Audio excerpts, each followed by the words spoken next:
好，吃吧，你们吃吧，吃吧，哎，大力士上。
爹，小心啊！爹，打他肋下！打！爹，打他肋条！打呀！你们能不能冷静一下？这样会扰乱二叔。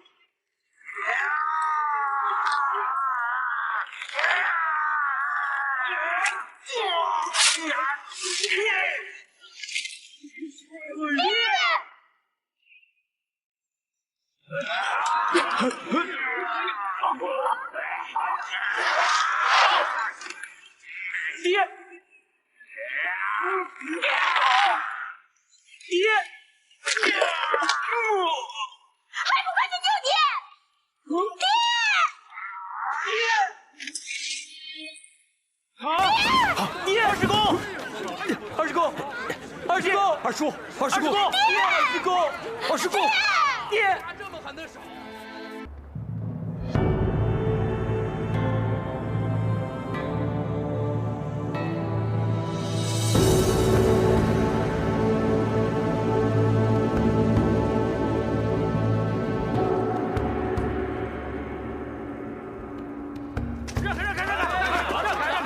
挑战俄国大力士。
我要告诉你，我们中国人不是东亚病夫。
这个是可血的力量。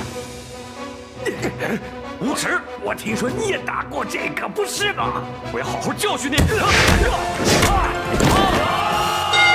好，师傅，停！不要过去。师傅下来吧。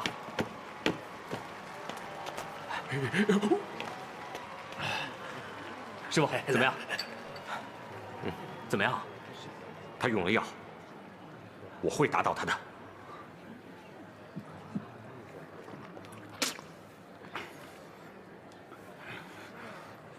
拿着，到时候你假装被打倒，他一定会跟过来。你用这个药迷住他的眼，只要他看不见，你就会获胜了。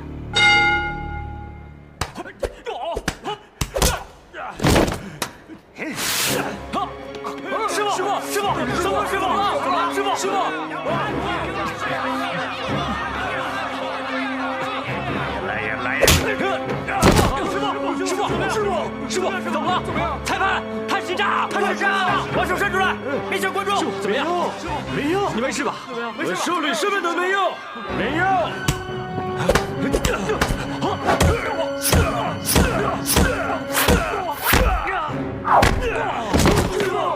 元甲，你是你们国家的耻辱，我不管，我要你死！师傅，冷静，师傅！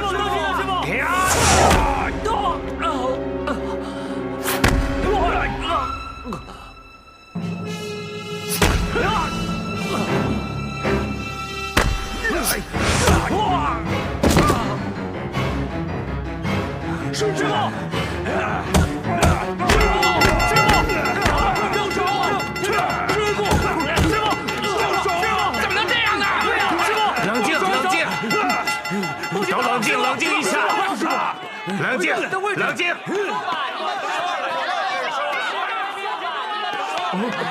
师傅，怎么了？师傅啊！我的眼睛很疼。师傅，那怎么办？他们开始炸呀！师傅，他用东西迷住了我的眼睛，那怎么办啊？师傅，马上就要开始了，师傅，怎么办？这声啊，我就算看不见，师傅，我可以听，我可以听。师傅，我知道了，你放心，我知道怎么办。师傅，裁判，师傅，那个别下拍，别下拍，快走，快走，快走！师傅，你没事吧？马上就要开始了，师傅，怎么办？各位观众请注意！霍师傅将在第3个回合当中为大家展示听声辨位的绝技。为了配合霍师傅的表演，务必请大家保持绝对的安静，谢谢大家。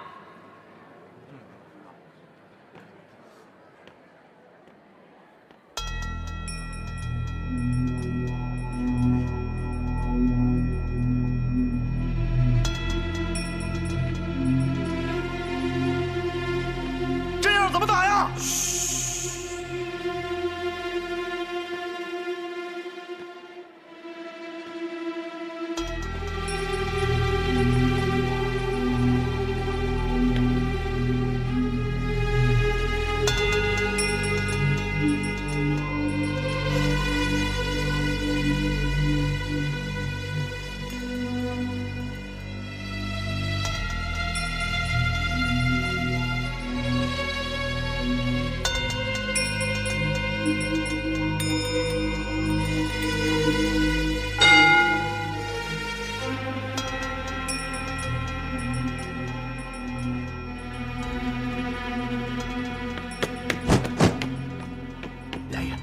来呀！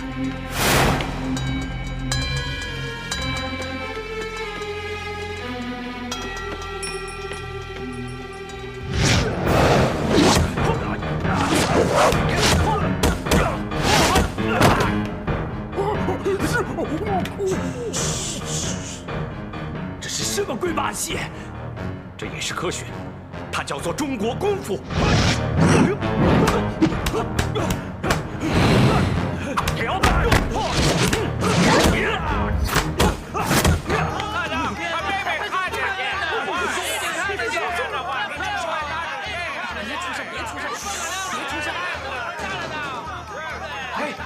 安静！别出声，别出声，裁判会制止他们。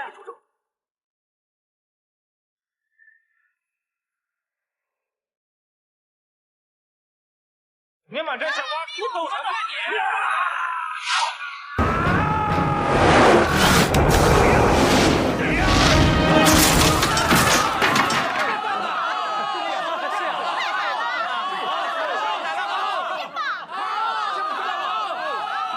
后面假胜。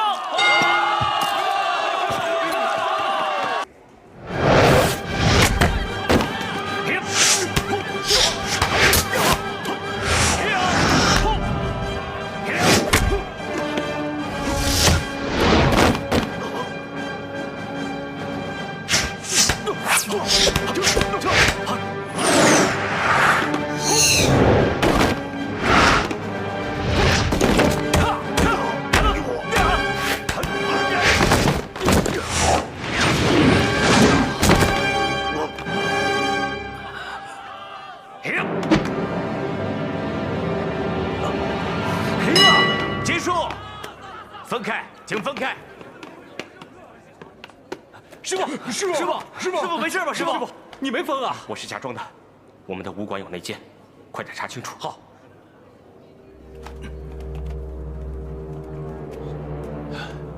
到底怎么回事？你没看见吗？他是在装疯。我在问你为什么这么狼狈？他的招数我从来没见过，我现在打不赢他。不过在最后一刻，他有几招明显力不从心。他装疯，骗我们对他停止了下毒。他现在是用内力在压制毒性。只要我们激怒他，让他血气上涌，毒性就会发作的。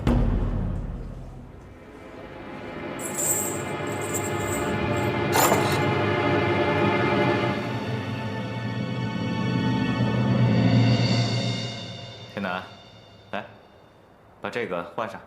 你这个畜生，你不要妄想了，我就没打算活着出去。你给我滚出去！瞧你那真烈的样子，我看着就倒胃口。你也别冲动，是王希问让我放你出去的。你把这个换上，就可以出去了。鬼才相信你！你到底什么意思？是想让你打扮得干干净净的，看霍元甲死，让霍元甲知道他死了，但他爱的人还活着。你想让霍元甲看到你这脏兮兮的样子吗？换上。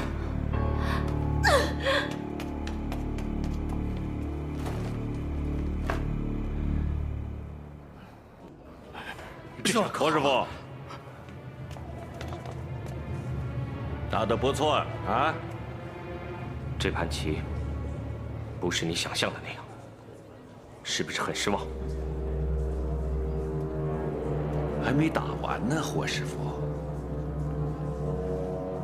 我只想告诉你，我不是你的一粒棋子，我是有血性的中国人。好，好啊，好。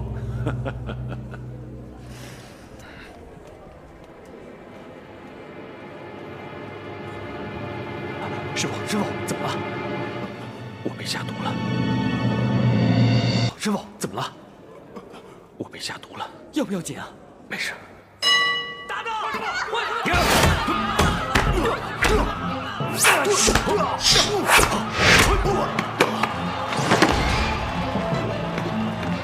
我今天一定会打败你。好啊，不过力度太轻了。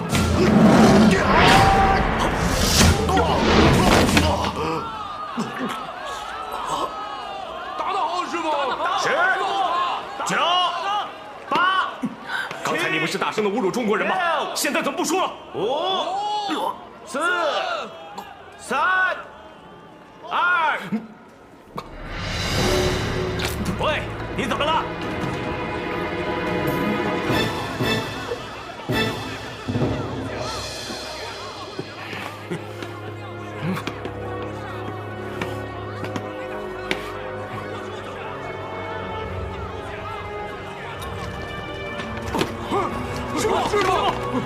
师傅，你怎么了？师傅，快扶下去休息！快，慢点，快！让开！让开！龙大人，按照比赛的规则，应该立即结束这场比赛，将冠军判给日方选手。那不行，这霍元甲的伤势啊，他究竟是怎么回事啊？还不清楚。也许处理好以后，他还能重新上场，是吧？你们大家说是不是啊？是，有道理。对，那好，如果5分钟之后霍元甲还不能出场的话，就判他输。这，对。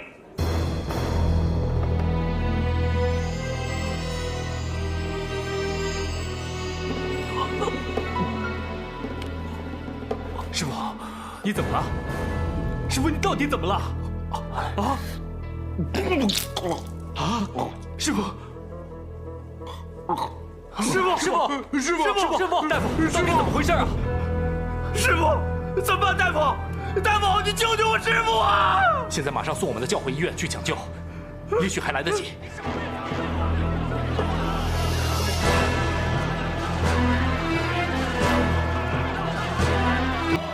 还有最后1分钟，你要再不上场，就只能判你输了。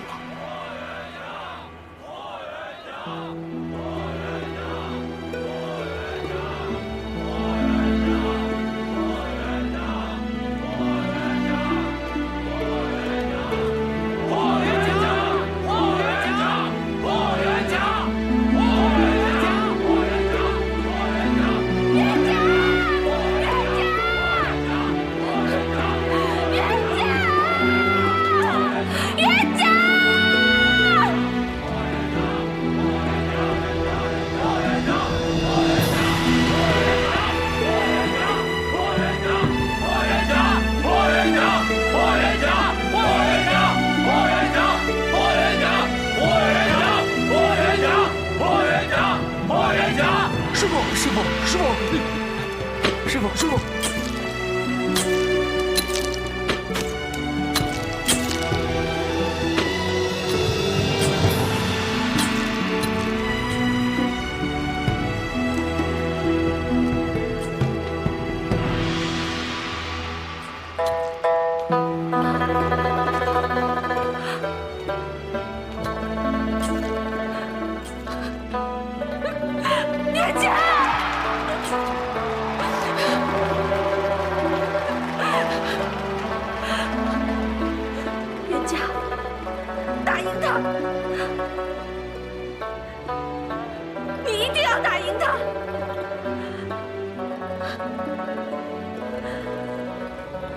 还有要说的吗？有，我有好多话要跟你讲。等你打赢他，我会慢慢告诉你的。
袁甲。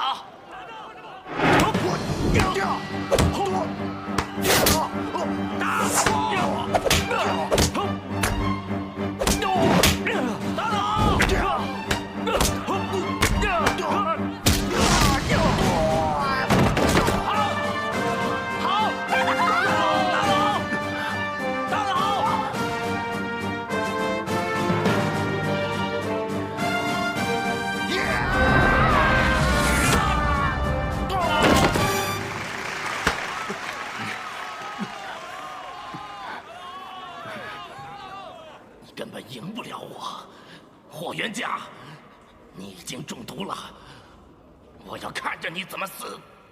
真正中毒的是你们，霍元甲，你和精武们都会和你哥一个下场，你们中国人没有希望了。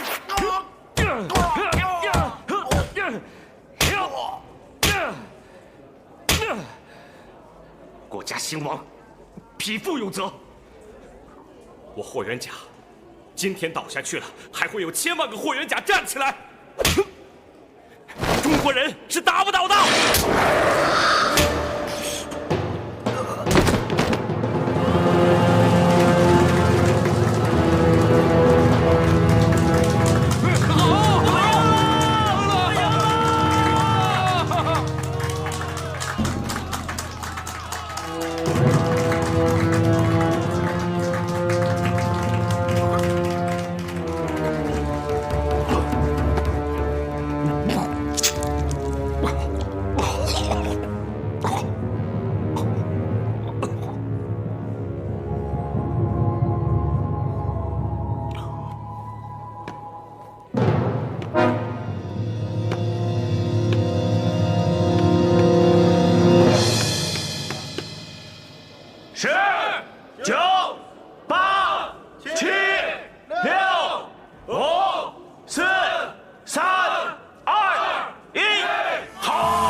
第一回合，赵家胜。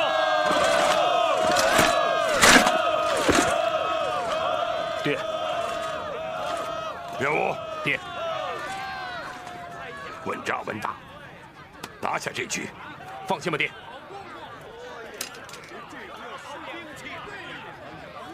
郑南，爹，50招之内一定要拿下，看我的！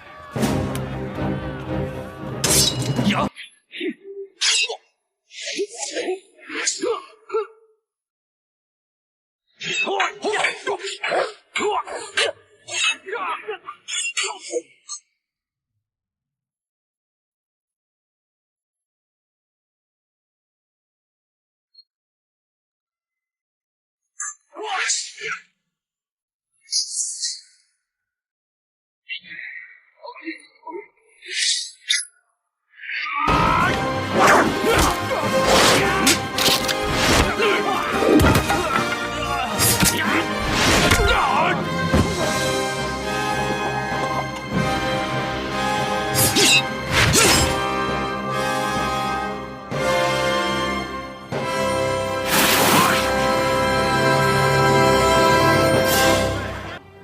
陈真，亮起！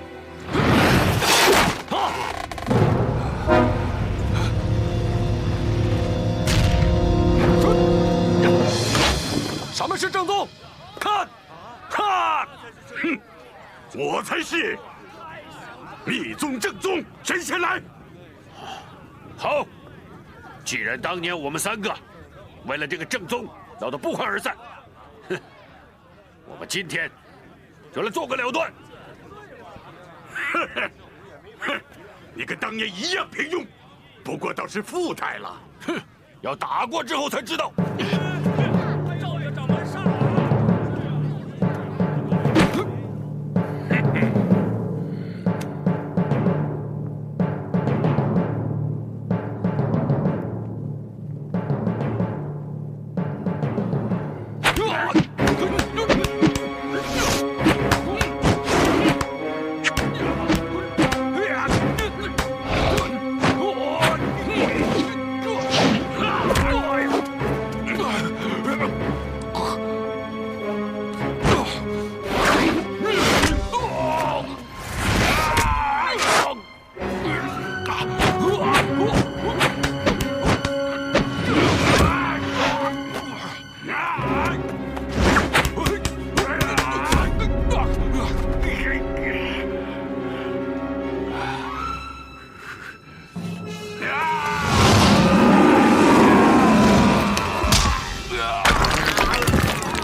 你的武功比你儿子强不了多少。爹，爹，你没事吧？爹，桓帝，该你了。大师兄，多多指教。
元甲，霍师傅，元甲，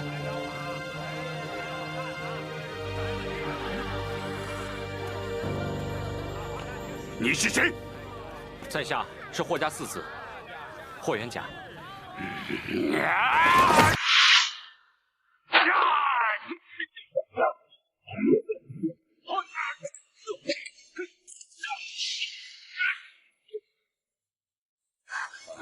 霍师傅，你没事吧？元甲，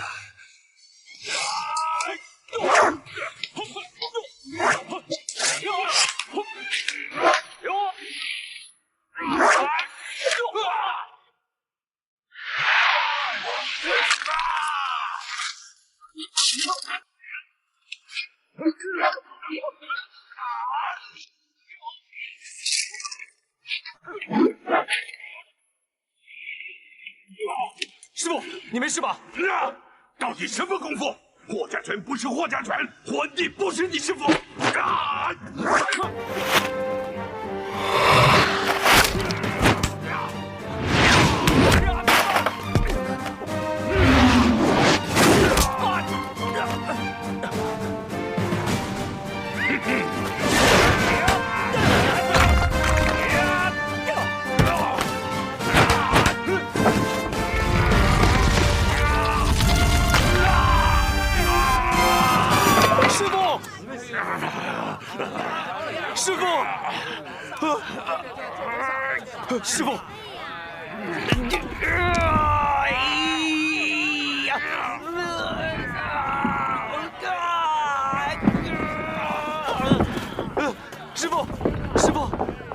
师傅，师傅，你师傅是谁？师傅是谁有什么要紧？希望前辈不要再干涉霍赵两家比武了。元甲，你没有资格跟他说话。大师兄，赵师弟这次比武就此作罢，日后比武还有机会，如何？这次赢的算你侥幸，下次没这么走运。走。是。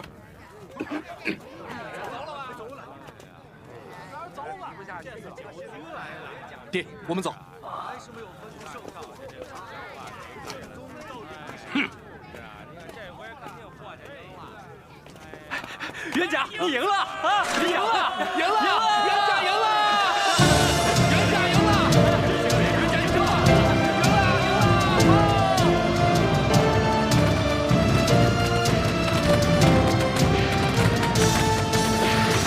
我说四弟，你可真棒！哥哥都看傻了。其实真的没什么，你可真行。四弟，你的武功绝对在我之上。哥，别再说了，真的，你那样，你呀，就不要谦虚了。两位哥哥真的很棒啊！别再说了，真行。真的，哎呀，当时你那一招，我真的很担心你。其实真的没事。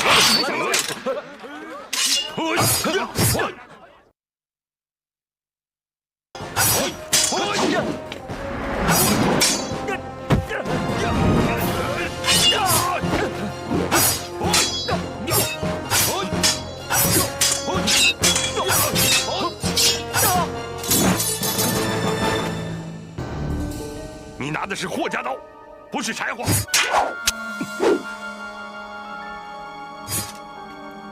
还手啊！为什么不还手啊？还手！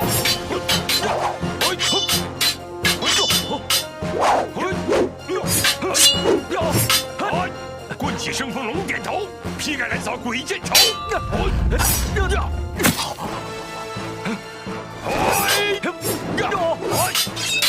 棍随手，手随眼，眼随心，心随地。爹，不要再打了，我根本不是你的对手。四弟，老爷，四弟，你没事吧？四弟，说，你的武功跟谁学的？我不能说。你说不说？反正不能说。光明正大的事，有什么不能说的？这是我对他的承诺。你对谁的承诺？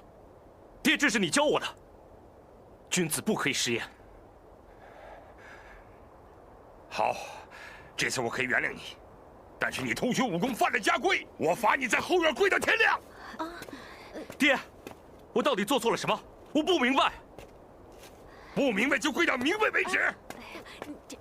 我真的不明白。元甲，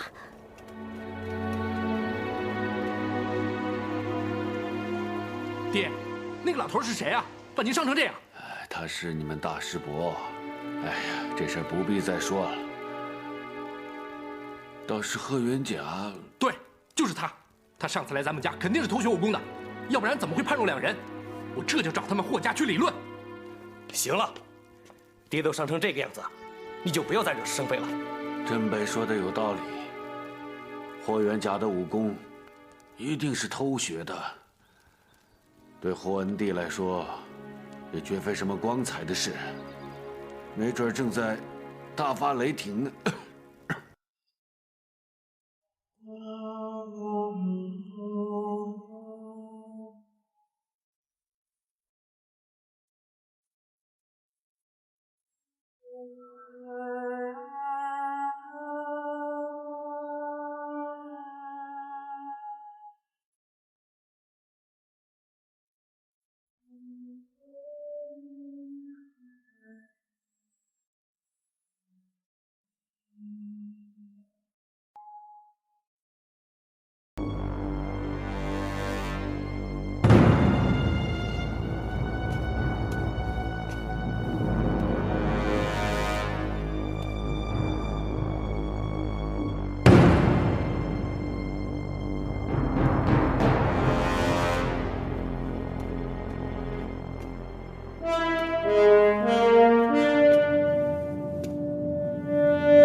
几天不见，长进不小。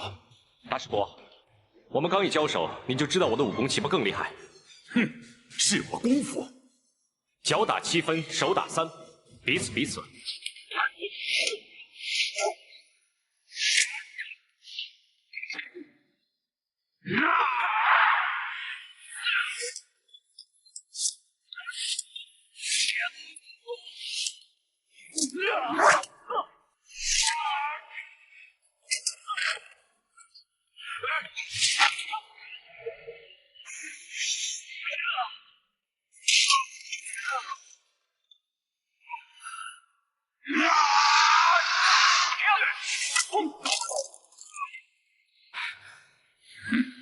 姓霍的不用霍家拳，南拳北腿，起落有字，回收有法，万法归宗。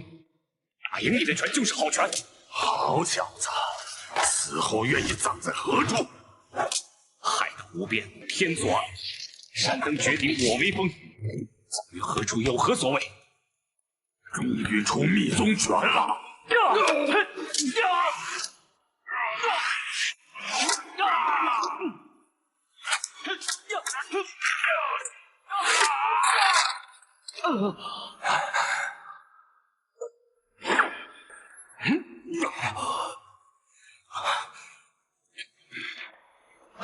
爹，你快去拦住他们吧！再打下去，元甲会死的。哎，谁都不准去！爹，认不认输？看来密宗拳你全会了，来，给我出最后3式！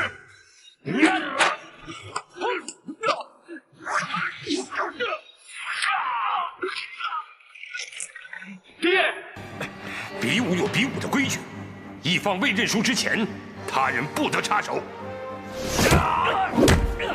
出最后3式吧！何苦招招夺命？我只能出最后3式了。守攻不防，绝杀！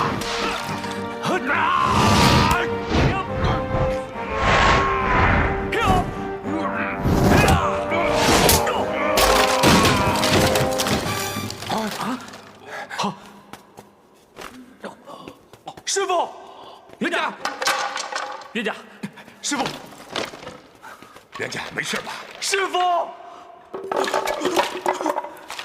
师傅，师傅，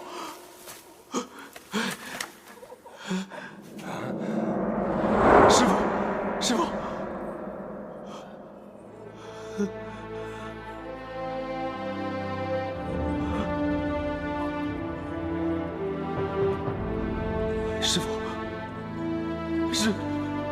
师傅，师傅，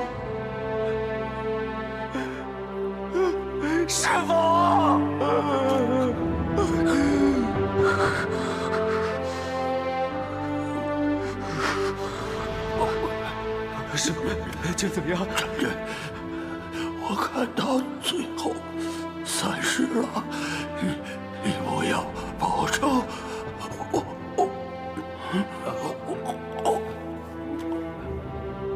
师傅，师傅睡一会儿是不是？师傅困了，师傅。大师伯，师傅，我控制不住了。师傅，我们去烤鱼啊！我给你抓几只野兔回来吃，好不好啊？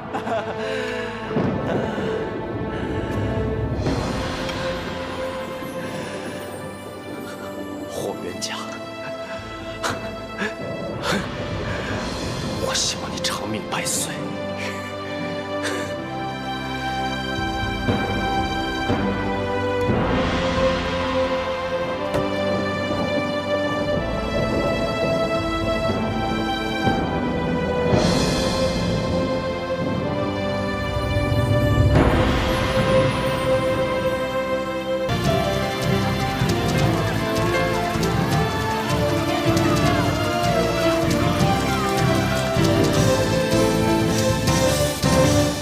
永春派陈少明前来讨教。在下宫本。陈师傅能来，我很高兴。永春派功夫我仰慕已久，希望陈师傅今天能够多多指教。客气。能和东洋武师比武，也是我陈某人的荣幸啊。希望陈师傅今天能够全力以赴，我也不会客气的。比武难免死伤，你可还有什么话要向亲人交代？既来之则安之，既然来了，就没考虑那些。好，那咱们就废话少说，请。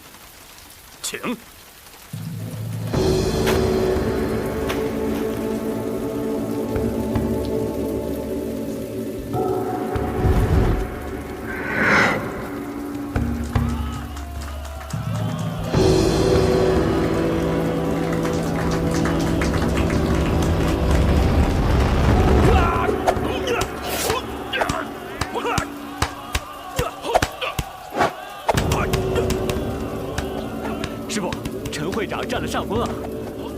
宫本的武功功力刚劲，出手狠辣，看着变化不多，但招招致命。而陈会长的咏春拳则短桥窄马，寸发寸剑，变化多端，两人不分伯仲。哦，霍师傅，你说陈会长能不能取胜啊？现在很难说。陈会长年事已高，虽然功底深厚，但毕竟拳怕少壮。宫本在体力上更胜一筹。可是我觉得陈会长他肯定能取胜的。陈会长必胜！必胜！必胜！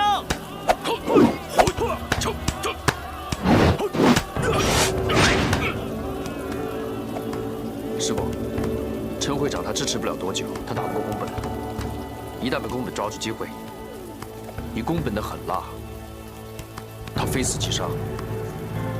这还不好说，不过你的武学修为进步了不少。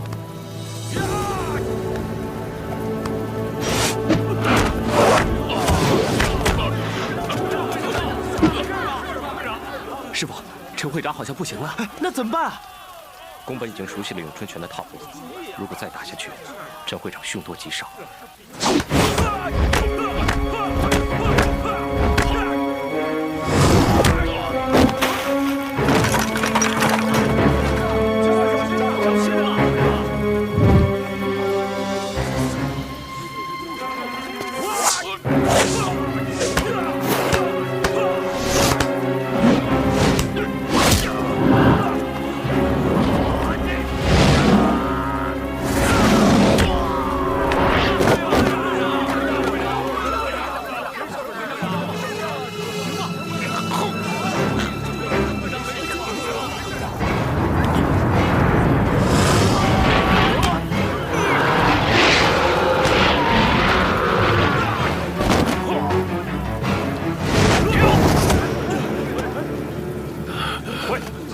既然你们胜负已分，又何必置人于死地呢？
这回冯师傅给咱们国人争回了不少面子啊！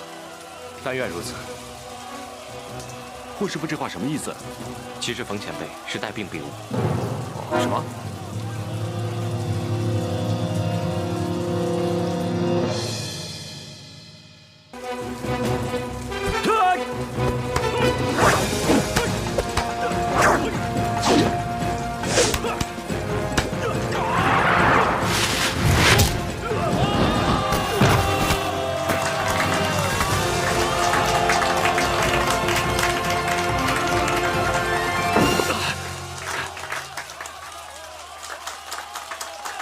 宫本，不使出真本事是不行的。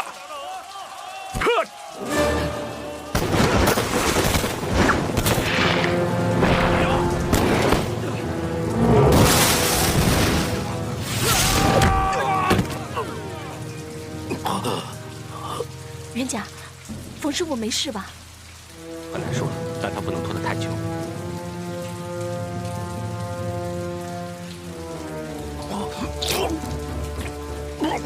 你身体有病，你少废话。陈真，风师傅既然有病在身，为什么还要打下去？我不知道。一定要注意每一个细节。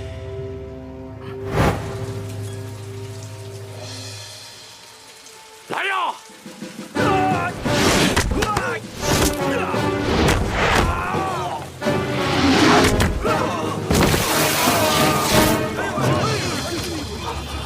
风师傅，风师傅，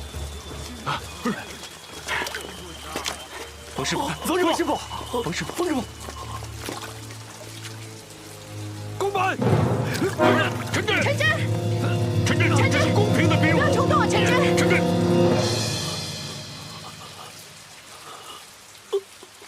冤家，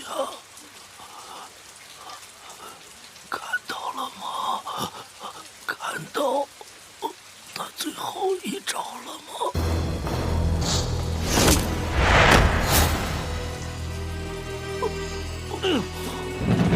风师傅，宫本，我要你偿命！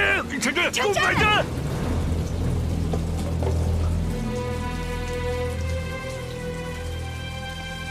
师傅，去吧，去送死。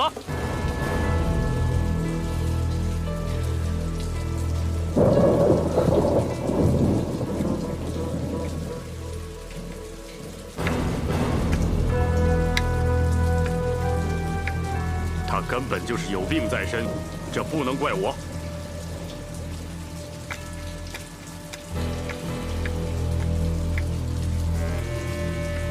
宫本，我要和你决斗。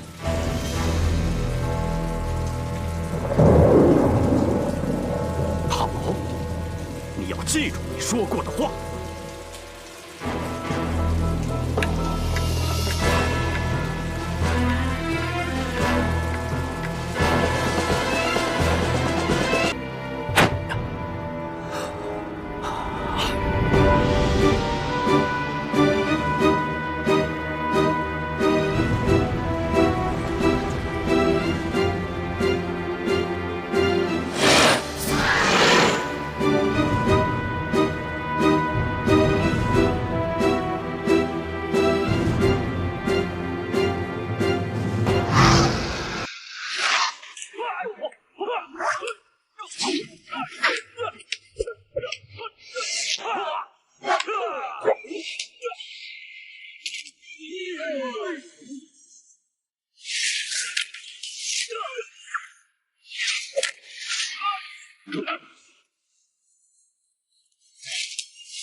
这个霍元甲，霍生。